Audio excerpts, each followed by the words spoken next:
फिलहाल लगातार करनाल के विधायक जगमोहन आनंद तमाम लोगों से हर रविवार को कहीं ना कहीं इंटरेक्शन कर रहे हैं और जन सुविधाओं को लेकर, जन समस्याओं को लेकर लोगों से बातचीत कर रहे हैं और उनके सुझाव भी ले रहे हैं। बातचीत करेंगे क्योंकि हाल में ही किस प्रकार से जगमोहन आनंद जी को करनाल की जनता ने बड़ा मैंडेट दिया। जगमोहन जी क्या कहेंगे? हर रविवार को यहाँ पर पहुंच रहे हैं, लोगों से इंटरेक्शन कर रहे हैं, सुझाव भी ले रहे हैं, किस तरह के अमूमन समस्याएं आपको ज्यादा मिल रही है? देखिए, ये देवतुल्य जनता है और इन्होंने इतने भारी मैंडेट में, मैंने अभी यहाँ आने से पहले बात कही कि एक माहौल इस प्रकार से बनाया गया था कि भी भाजपा की सरकार जा रही है और कांग्रेस की आ रही है। हालांकि ये राजनीतिक मंच नहीं है, मैं खुद मना करता हूँ कि सुबह ऐसी बात नहीं करनी चाहिए, लेकिन सुबह सुबह हमें भगवान का नाम लेकर के जनता से अपने क्षेत्र के विकास के लिए, लेकिन कहीं ना कहीं जब राजनीतिक व्यक्ति होता है तो बात मुंह से निकलती है। इस जनता ने बहुत साथ दिया और जनता ने इतना बड़ा मैंडेट जो दिया, अब उसको लौटाने का काम, उनको समर्पण का काम मेरा है। तो ये चर्चा चली कि भी एक कॉमन फ्रंट ऐसा बनाया जाए कि सवेरे एक आम जन के साथ, और ये प्लेटफॉर्म कोई भाजपा के कार्यकर्ताओं का नहीं है, ये आम जन का है। करनाल की जनता किसी भी दल से, हर एक व्यक्ति का स्वागत है। उनका भी अगर कोई सुझाव है तो उसको भी हम आत्मसात करेंगे, उस बात पे इम्प्लीमेंट करेंगे अगर अच्छा सुझाव आता है तो। खाली विपक्ष को और विपक्ष ने आलोचना कर दिया उस रास्ते से नहीं, खुले मन से हर साथियों का मैं यहाँ स्वागत करता हूँ। और जनता के बीच में आने का पर्पज ये है कि जब आप यहाँ सामान्य रूप से चाय पर चर्चा करते हैं तो आप अपनी भावनाओं के अनुरूप अपनी बात रख सकते हैं, और उनमें से कोई एक ऐसा सुझाव आता है जो दिल को छू लेता है, और वो आदमी की जिंदगी में जरूरी है, उसका काम करना बहुत जरूरी है, वो होना बहुत जरूरी है। तो ऐसे सुझाव अक्सर सुनता रहता हूँ क्योंकि इनोवेटिव हूँ, उन चीजों को इम्प्लीमेंट करने में एक विश्वास रखता हूँ। कोई ना कोई एक ऐसा, जैसे पिछले इतवार को कई सुझाव आए तो उसमें एक सुझाव आया कि इस प्रकार की चाय की चर्चा लगभग शहर के 3 क्षेत्रों में होनी चाहिए।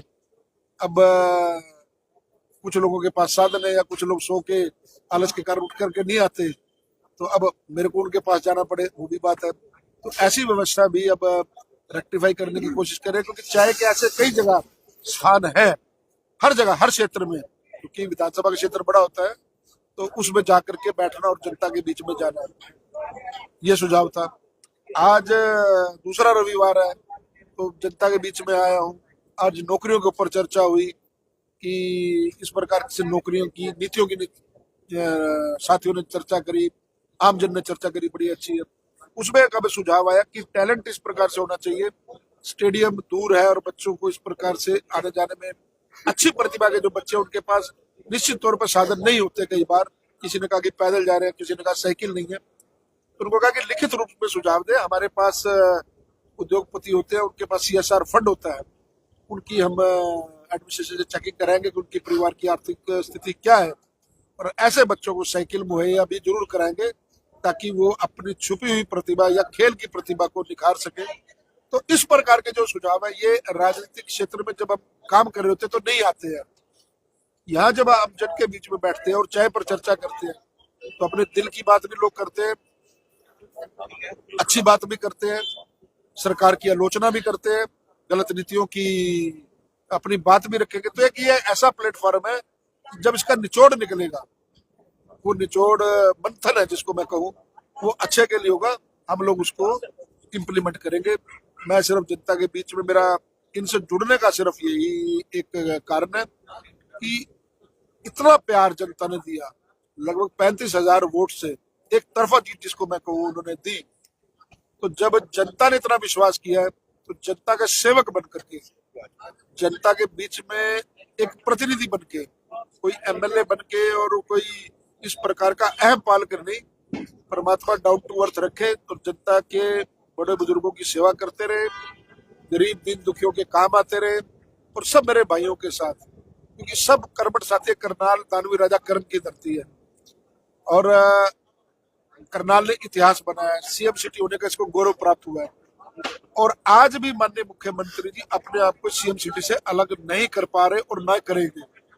तो उन्होंने वही आशीर्वाद एक प्रतिनिधि के रूप में मेरे को दे रखा है कि कोई काम हो आप आधी रात को करनाल की जनता का, क्योंकि 9.5 वर्ष आदरणीय मनोहर लाल जी और 6 महीने लगभग आदरणीय नायब सैनी जी ने इस जगह का प्रतिनिधित्व किया। वो विरासत जनता के आशीर्वाद से अब मेरे दोनों कंधों के ऊपर आई, और छोटी बात नहीं है। तो अब मैं जनता के बीच रह करके और इनके कामों के लिए विधानसभा में भी आवाज उठाऊं और माननीय मुख्यमंत्री जी के समक्ष भी आवाज उठाऊं और उनके काम कराऊं, यही मेरा ध्येय है। अच्छा, कल निकाय चुनाव को लेकर वार्डों का सभी का ड्रॉ हुआ था, उसको लेकर क्या मानते हैं, और क्योंकि आगे आगामी चुनाव है उसको लेकर जनता से क्या अपील है, और तमाम लोग देख रहे हैं कि यहाँ पर ऐसे लोग भी पहुंच रहे हैं जो शायद टिकटों की भी मांग कर रहे हैं, क्या कहेंगे उन लोगों से? देखिए, मैं आपको एक बात बताऊं स्पष्ट तौर पर, आपके माध्यम से मेरे कुछ साथी भी खड़े हैं, किसी को अच्छी भी लगेगी, किसी को बुरी भी लगेगी। मेरे लिए अब पार्टी का प्रत्येक कार्यकर्ता, चाहे वो कितनी बड़ी पहुंच क्यों ना रखता हो, चाहे वो मेरे कोई नजदीक था, नजदीक है और नजदीक रहेगा, लेकिन समर्पित कार्यकर्ता मेरे लिए सब आंख से एक बराबर है। मेरिट पे जो डिसीजन होगा, मेरिट पे जो अपना संगठन तय करेगा, जिसको कमल का फूल पकड़ाया जाएगा, उसके लिए दिन रात हम एक करेंगे।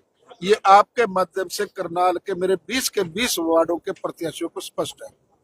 दूसरी बात जो आपने कहा ड्रा निकले, ये एक प्रक्रिया है, हर समाज को और हर जेंडर को, चाहे महिला है चाहे पुरुष है, उनको प्रतिनिधित्व मिले, उस नाते से ये चीजें, ये प्रक्रिया करी है। महिलाएं राजनीति में आए, बराबरी का दर्जा जब उनको दे रहे हैं, वो घर से निकल करके, चौके चूल्हे से निकल करके जब राजनीति में आएंगी, अपने समाज के लिए, अपने क्षेत्र के विकास के लिए काम करेगी, तो ऐसी प्रतिभाओं के साथ काम करने से, ऐसे लोगों के साथ काम करने से हम अपने क्षेत्र का विकास कर पाएंगे। तो इन सारी बातों को देखते हुए हम लोगों ने निगम के चुनावों की तैयारी भरपूर रूप से की हुई है, और करनाल की जनता के आशीर्वाद से, आपके माध्यम से मैं ये सिर्फ संदेश देना चाहूंगा, करनाल की जनता को आग्रह करना चाहूंगा कि जो डबल इंजन की सरकार केंद्र में और हरियाणा में, और ट्रिपल इंजन की सरकार, निगम की एक सरकार छोटी शहर की सरकार होती है, 20 के 20 वार्डों में भाजपा के प्रत्याशियों को आप जितवाए, ताकि आपके वार्ड के विकास कार्यों में हम कोई कोर कसर नहीं छोड़े। हम सबको साथ लेकर के चलने वाले लोग हैं, हमने कभी द्वेष भावना से काम नहीं किया। लेकिन जब आप एक ताकत के रूप में पार्षद आप भाजपा का चुनते हैं तो उसकी जिम्मेवारी हो जाती है उस वार्ड के प्रति, वहां के विधायक की जिम्मेवारी हो जाती है उस वार्ड के प्रति, वहां के सांसद की जिम्मेवारी हो जाती है उस वार्ड के प्रति, उसका विकास, समग्र विकास संपूर्ण रूप से हो। इस नाते से आपके माध्यम से ये अपील करूंगा कि निगम के चुनावों में दलगत राजनीति से ऊपर उठ करके आपके क्षेत्र के लिए कौन व्यक्ति ठीक है, और मैं आपके माध्यम से सुझाव भी मांगूंगा करनाल की जनता से, अभी समय है, अच्छे लोग, अच्छे पार्षद आप गुप्त रूप से मेरे को 2 दिन में 3 दिन में चिट्ठी डाल ले कि हमारे क्षेत्र से ये व्यक्ति, अमुक व्यक्ति, चाहे वो पार्टी का कार्यकर्ता है या नहीं है, मेरी बात समझे ना, कि क्षेत्र के विकास के लिए हमारे पास ये व्यक्ति हमारे क्षेत्र का उपयुक्त है, बंद लिफाफे में चिट्ठी डाल करके कॉन्फिडेंशियल वो भी भेजे, उनके सुझाव, जनता के सुझाव, हमने जनता के लिए काम करना है, वो भी जाता है, उनको भी कंसीडर किया जाएगा। मैंने आपको पहले कहा कि समर्पित कार्यकर्ता के लिए इस पार्टी में स्थान है। समर्पित कार्यकर्ता ने अगर लगन से और निस्वार्थ होकर के कि कभी इस चीज की चाह नहीं रखी, वही लोग आगे बढ़े, संगठन की 4 आंखें और जनता के सुझाव सर्वप्रिय है, कि मतलब हम हर चीज को ऑप्शन खुला लेकर के चल रहे हैं। करनाल के एक पूर्व पार्षद हैं, उनका परसों एक मैंने इंटरव्यू किया था और विधानसभा चुनाव में वो बागी हो गए थे थोड़ा सा, तो उन्होंने एक तो बोला कि मेरे से गलती हुई है, मैं माफी चाहूंगा और जगमोहन आनंद जी का कोटा जो है वो अगली बार पूरा कर दूंगा। क्या कहेंगे?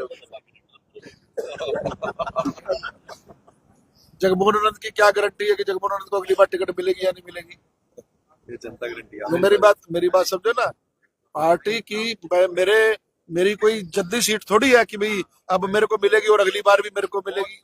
मैं आपको ये बात स्पष्ट रूप से कह दूं, पार्टी संगठन की 4 आंखें होती है। आज जो जिम्मेवारी मिली है उसको निभा रहा हूँ, और आज जिस जिम्मेवारी से जिस व्यक्ति ने पीठ पे छुरा घोपा है तो उसको माफ नहीं किया जा सकता। आज भी उनके घर में, हालांकि वो कह रहे मेरे पे दबाव था, आज भी उनके घर में नायब जी की, मनोहर लाल जी की और आपकी भी तमाम तस्वीरें लग रही हैं। कैसा मानते हैं? और शायद ये भी कहा जा रहा है कि वो चाहते हैं कि पार्टी में एंट्री भी मिले। देखिए, मेरा व्यक्तिगत किसी से विरोध नहीं, व्यक्तिगत मेरा किसी से विरोध नहीं है। उन्होंने विरोध किया पार्टी का, उन्होंने विरोध किया कमल के फूल का, उन्होंने विरोध किया भाजपा के प्रत्याशी का, जगमोहन आनंद का नहीं, उन्होंने भाजपा के प्रत्याशी का विरोध किया। 10 वर्ष यहाँ रह करके कोई भी व्यक्ति, मैं किसी का नाम नहीं लेता, वो सोचते थे कि भी अब सरकार बदल रही है और वो सोचते थे कि भाई जगमोहन आनंद हल्का कैंडिडेट है, ये चुनाव हारेगा। मैं लगातार चुनाव में, आप साथ रहे हो, मैंने आपके सामने क्या कहा कि ये चुनाव जनता संभाल चुकी है, जनता अब ये जनता का चुनाव है, और जब जनता चुनाव में आशीर्वाद देती है तो नतीजे आपके सामने है। मेरा किसी से कोई व्यक्तिगत विरोध नहीं है। परमात्मा उनको, अगर वो आज गलती मान रहे हैं, उनको सद्बुद्धि दी है, परमात्मा उनको आगे ले जाए, आगे मैं उनके लिए शुभकामनाएं देता हूँ, वो जीवन में और तरक्की करे। लेकिन जहां तक अगली बार का कोटा है या तब की बात है, उस चीज की गारंटी मेरे पास नहीं है। मैंने पहले कहा, मैं अपने से ले रहा हूँ, मैं उनसे नहीं बात कर रहा हूँ। अगर अच्छा काम करूंगा, पार्टी सोचेगी, जनता सोचेगी तो टिकट मिलेगी। अच्छा काम नहीं करूंगा तो मैं भी एक सामान्य कार्यकर्ता के रूप में जिसको टिकट मिलेगी उसके लिए काम करूंगा। आपको जब निस्वार्थ होकर के काम करना है, मैंने पहले कहा कि ये जल्दी कोई मेरे परिवार की टिकट नहीं है कि जगमोहन लड़ेगा, उसके बाद दूसरी बार भी वो लड़ेगा, उसके बाद उसका बेटा लड़ेगा। हमारे यहाँ परिवारवाद की राजनीति नहीं है। जब तक संगठन चाहेगा और जनता चाहेगी तो उनकी सेवा करेगी, नहीं करेगी तो उसके बाद एक सामान्य कार्यकर्ता के रूप में जैसे पूर्व में करते रहे, आगे भी करते रहे। आपने पूरे चुनाव के अंदर एक बात बोली थी कि भाई कुछ ऐसे लोग हैं जो लोग वहां तो चले गए लेकिन वो हमारे लिए काम करेंगे। माना जाए अब वो चीजें कहीं ना कहीं पड़ते जो है वो खुल रही हैं, वो आपके लिए काम कर रहे हैं?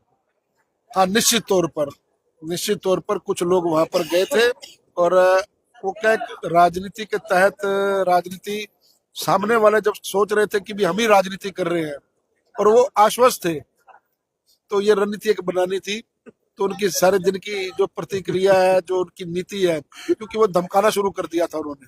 आप अच्छे से जानते हैं, यहाँ भी बहुत लोग बैठे हैं जिन्होंने मेरे कार्यक्रम रखे उनको अगले दिन सवेरे कार्यक्रम उनके कैंसिल कराए जाते थे, उनको टेलीफोन करके धमकाया जाता था, सरकार आ रही है, आपका डिपो कैंसिल करा देंगे, आपका बिजली का मीटर कैंसिल उतरवा देंगे, आप ये व्यापार करते हैं, आप अपना व्यापार करते रहिए।